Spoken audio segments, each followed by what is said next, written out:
Hey y'all, I know that for a lot of people, well, maybe let me rephrase that, for everybody, one of the biggest issues with paleo is how do you try and eat paleo while out at a restaurant? Well, if you're lucky and you live in some parts of the world, there are definitely some paleo-friendly restaurants out there. I know here in Austin we have a place called Picnic, which is really wonderful. And in New York, I used to hang out at a place called Hugh Kitchen all the time. Hey, Jordan, how are you? Love that place. Highly recommend both of those places.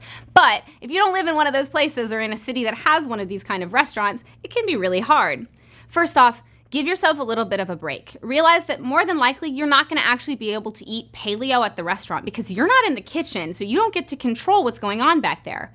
More than likely they are going to cook with some oils that you might not want them to use. There will probably be a little bit of sugar in your food. But you know what? At the end of the day, a little bit in that way every so often is not going to be the end of the world. As long as you are making nutritious choices most of the time, your body is still going to have the most benefit of the nutrition, and you can kind of buffer those less than ideal situations. And again, we want to live our life, right? Food is bigger than just nutrition or fuel. It's also culture and memory and spending time with people. So you need to be able to do both. Here are a couple of tips that I give people though for when you are at a restaurant to how to make, maybe let's not say paleo choices, but more nutritious choices.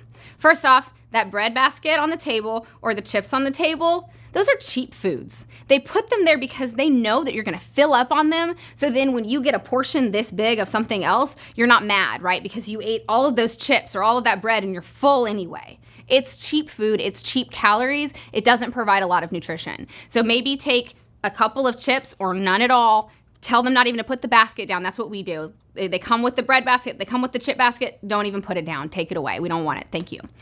The next thing is when you actually order meat and veggies. Focus on those, right? And actually don't focus on trying to change a dish item. Don't see a pasta item and say, ooh, that sounds really good. And then tell them, bring that to me, but without the pasta.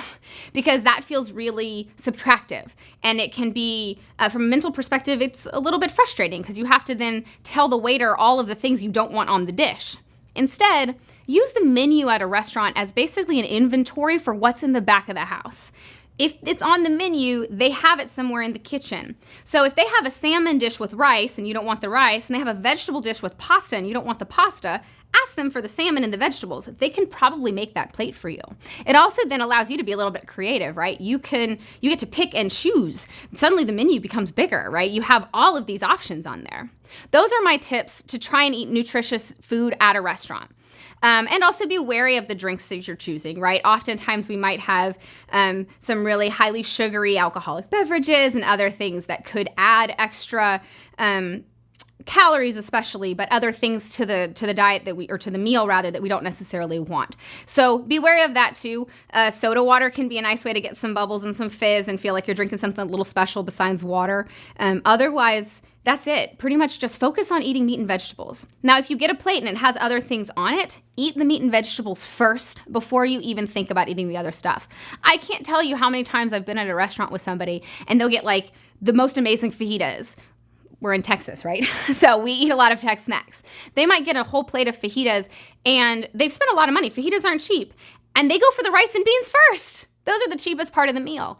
Eat the fajita meat first. You don't need to put it in a taco. Just eat the meat and the vegetables. If you're still hungry, which honestly I don't know how you could be after all of that, maybe have a bite or two of the beans and the rice. But leave that aside. Let that be the last thing you eat. Fill up on the meat and veggies.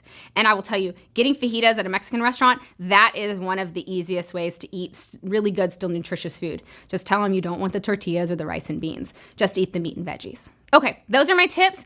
If you want more suggestions, more ideas, or if you have ideas, please share them with me. I'd love to hear them. That way I can share them with others.